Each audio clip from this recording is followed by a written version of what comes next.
Good boy, Sam. Good boy. Meet Sam and Katie orangutans. Both have been residents at Chicago's Brookfield Zoo since they arrived here in 1962 at approximately 2 years of age. Sam, Katie, and their daughter Batik spend their days on exhibit in Tropic World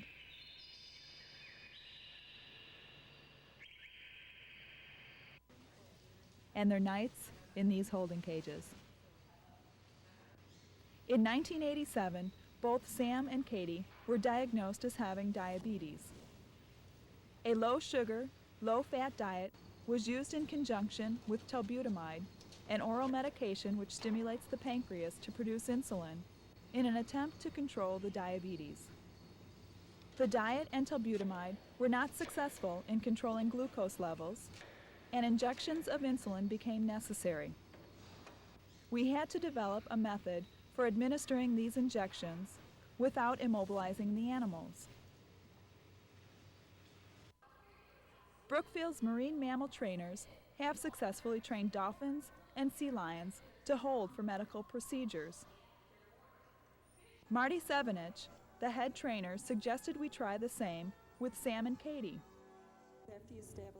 By using positive reinforcement, we hope to condition Sam and Katie to voluntarily receive injections.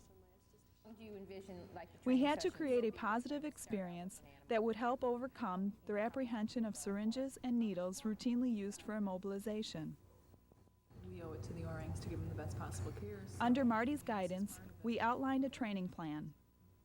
Our first hurdle in the training process was to find a good reinforcer.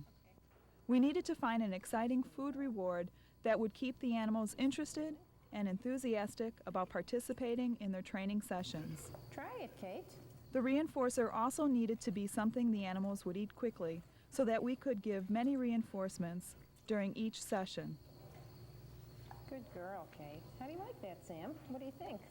This precluded using the animals' regular food items, lots of which are green leafy vegetables. A sugar-free, low-sodium carbonated beverage available in a variety of flavors proved to be an exciting reward for both Sam and Katie. Rewards were a spray or sip of the beverage. Sugar-free Jell-O and small bits of their daily fruit ration also worked well as rewards. Having a variety of rewards held the animals' interest since they never knew which reward they would receive. Stop, huh? How about you, Kate? Good girl, good girl. Our next task was to establish a conditioned reinforcer, or bridge. Good man, Sam. Good man. We blew a dog whistle, which was followed by the reinforcer until the animals began to associate the sound of the whistle with their impending reward. Good boy. Then the animals were asked to touch a target which was clipped to the cage front. Good boy. Sam, right here. Right here, Sam. Good boy, Sam. Good boy. Once Sam and Katie had accomplished these tasks, they were asked to touch a variety of different targets placed on various parts of the cage front. What a good girl, Katie. Each newly learned behavior was put on a variable schedule of reinforcement, rewarding every second or third response, which served to strengthen the behavior. Girl, Katie, touch. We tried to keep the sessions short and positive, and we strived for consistency among the different trainers. Next, the animals were trained to touch and hold the target for varying lengths of time. Good girl, good girl. Right here, Sam. Then they were asked to press their elbows to the cage front while touching the target. While they were holding this position, they were bridged, rewarded, and the position identified by the verbal command, elbow. This position became their station. While Sam and Katie held their stations, we gradually worked with them to allow us to touch and pinch their arms, Good girl, good girl. to hold for an alcohol wipe, and then for a mock injection using a capped syringe. Girl.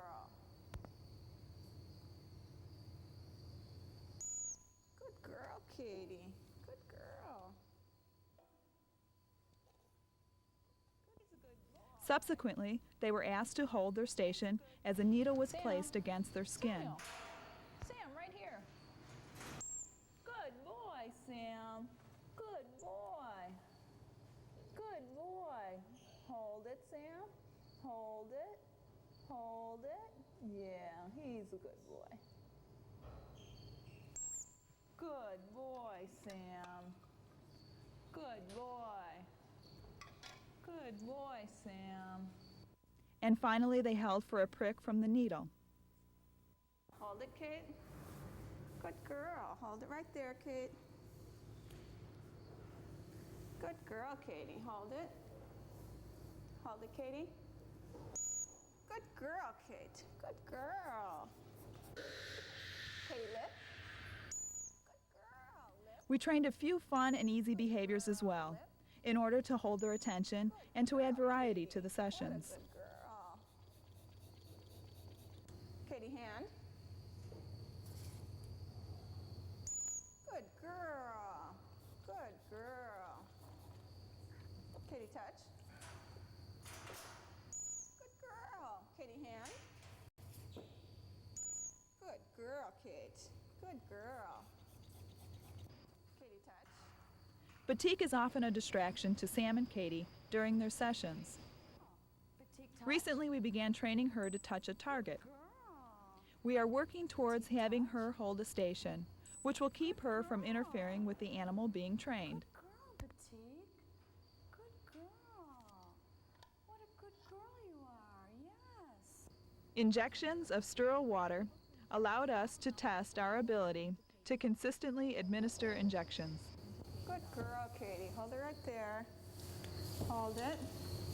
Hold it. Good girl, Kate. Good girl, Katie. That's a good girl. Good girl.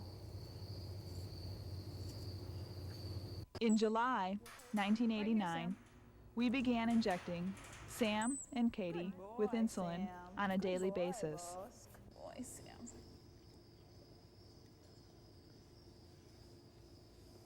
Good boy. Sam, hold. Sam, hold. Good boy.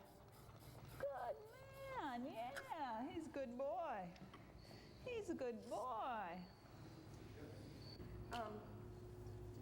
The insulin dose was increased gradually and is adjusted daily in response to urine glucose levels.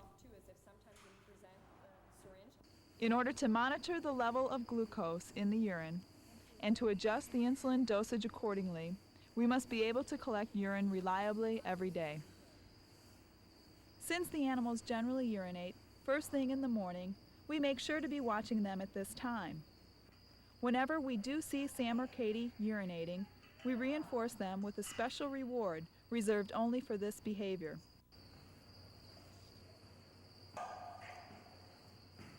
We have been pleased with how easily and quickly Sam and Katie have responded to training. Good girl, Kate. Now that Sam and Katie are receiving insulin regularly, we are hopeful that they will lead longer, healthier lives, and that positive reinforcement training may help us overcome other medical hurdles with other species in the future.